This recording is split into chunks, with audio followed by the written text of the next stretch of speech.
on. 4, 3, 2, 1, 0.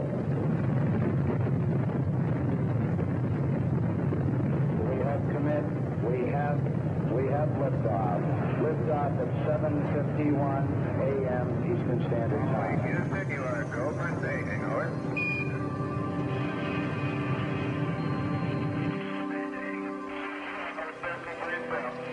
Roger. Understand, sir.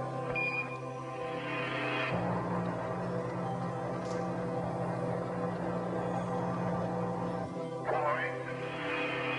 We hear you loud and clear, following. Okay, our first stage was very smooth, and this one is smoother.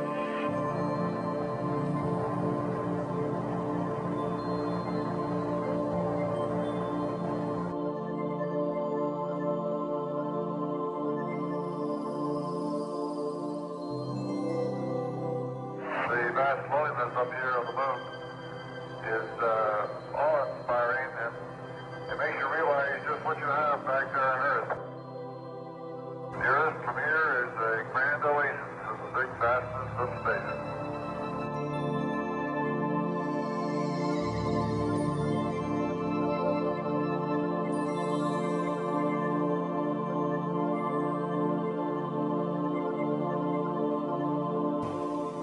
In the beginning, God created the heaven and the earth.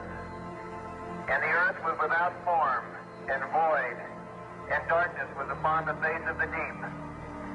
And the Spirit of God moved upon the face of the waters. And God said, "Let there be light." And there was light. And God saw the light, that it was good. And God divided the light from the darkness. And God called the light day. And the darkness he called night. And the evening and the morning was the first day. And God said, "Let there be a firmament in the midst of the waters, and let it divide the waters from the waters." And God made the firmament, and divided the waters which were under the firmament, from the waters which were above the firmament. And it was so. And God called the firmament, and the evening and the morning was the second day. And God said, "Let the waters under the heavens be gathered together into one place, and let the dry land appear." And it was so. And God called the dry land earth, and the gathering together of the waters called he seas. And God saw that it was good.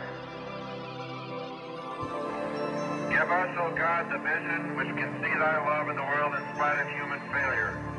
Give us the faith to trust the goodness in spite of our ignorance and weakness. Give us the knowledge that we may continue to pray with understanding hearts. And show us what each one of us can do to set forward the coming of the day of universal peace.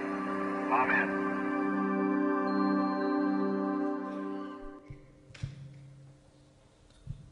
Hello?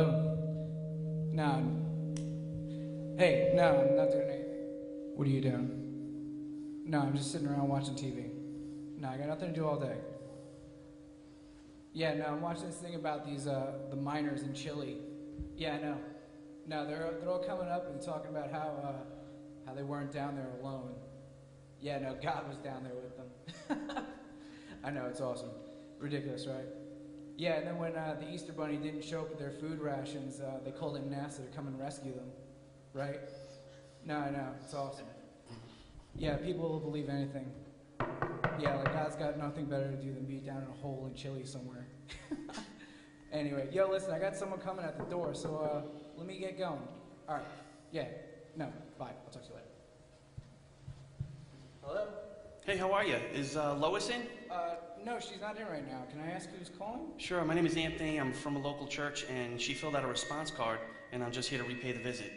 Oh, well, she's not here right now, but, May I come in? I'm real busy. I got all kinds of stuff going on. I got my hair yeah, come in. Thank you. Yeah, just have a seat. It's a mess in here. I got It's a little messy. So what are you watching over there?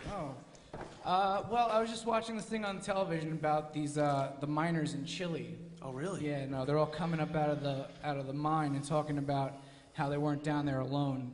They're saying God was down there with them. Right. Yeah. Well, I don't know. You might be a good person to ask about this. How do you know that there's a God? Can you prove it? Sure, there's lots of ways, but let me ask you this. What would you accept as proof? Well, you'd have to show me something. Can you show me God? I don't believe in things I don't see. Really? Do you believe the world was created by a Big Bang? Well, yeah, who doesn't? Well, have you ever seen one? No, but that doesn't mean it didn't happen. I agree, but you didn't actually see it, right? You might have good reasons to believe it, but you cannot materially prove it to me. You can't reproduce a Big Bang in the lab. You might say that you have faith based on good evidence that it happened. Yeah, but using scientific reasoning, we can conclude that it did happen. You know, Einstein theory of relativity, you may have heard of it before. Of course, and I agree with you. So you would be persuaded then if I could show you good reason to believe in God, even though I cannot materially show him to you, right? God's not a material substance that you put in a box and observe. The same way you can't observe a Big Bang or create another one. What I can give you is the code for God. You got a code for God. Yes.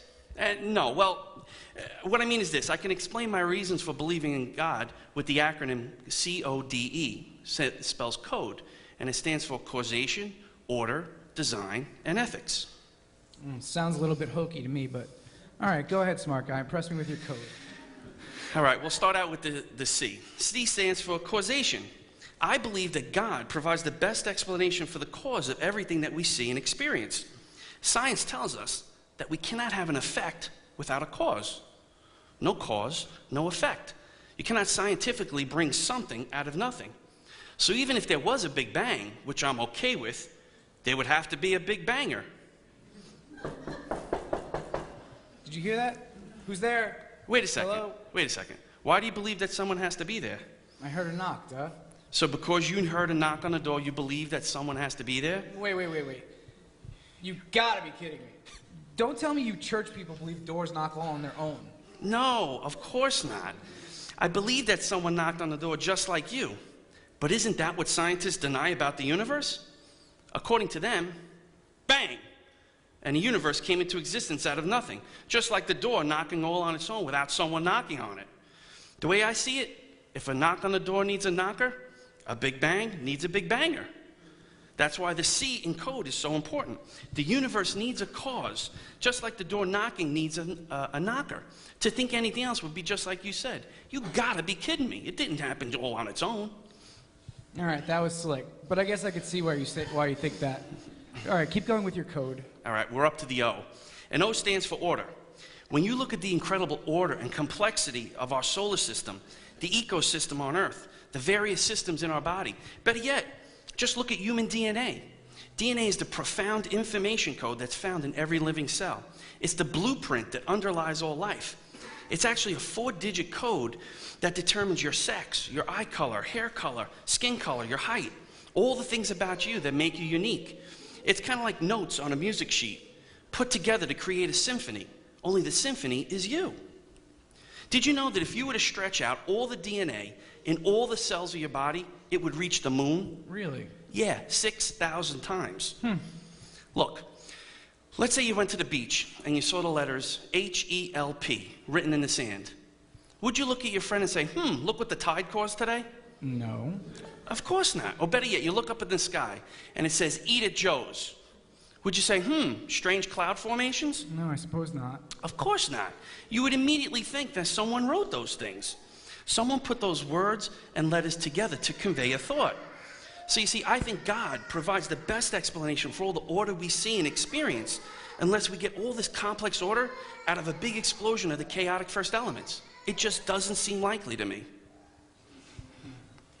I guess I could see where you think that. Keep going. All right. We're up to the D, and the D stands for design.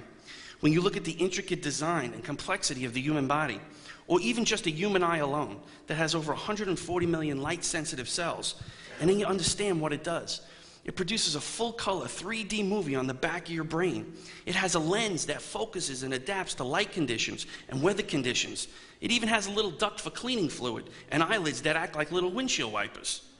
Now, I would be a complete fool to think that an eye created itself or happened all on its own by chance, without a designer. Look, do you believe in books?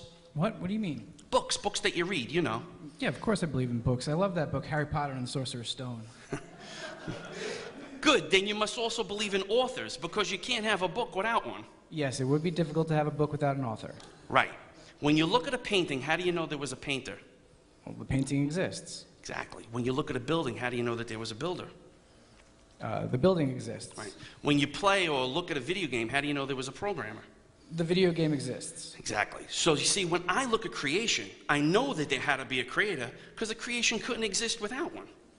You see? That's the D in code. And I think God provides the best answer for the design in the whole universe and the design of human life. Unless you think that all the DNA and all the elements of this world came together randomly and created life. Right, it's like in that game Donkey Kong. You know that those pesky barrels don't just show up all on their own. They're evil, you know? They are evil. Funny you should bring up evil, because we're up to the letter E in code, and E stands for ethics. Science has absolutely no way of explaining the existence of morals. It cannot tell you if a molecule is good or evil. Science cannot explain the existence of your conscience or your soul. These are all immaterial things that we know exist, but they're all transcendent. They're not made up of solid matter. You see, to a materialist, all that exists is this. A periodic table of elements. Yes. You carry that around with you wherever you go? No, you always have 100 people sitting in your living room? Think about this for a second. Elements react. They don't reason. Okay? So unless you're meat all the way down, just a big bag of elements on the periodic table, where does your conscience or your morals come from?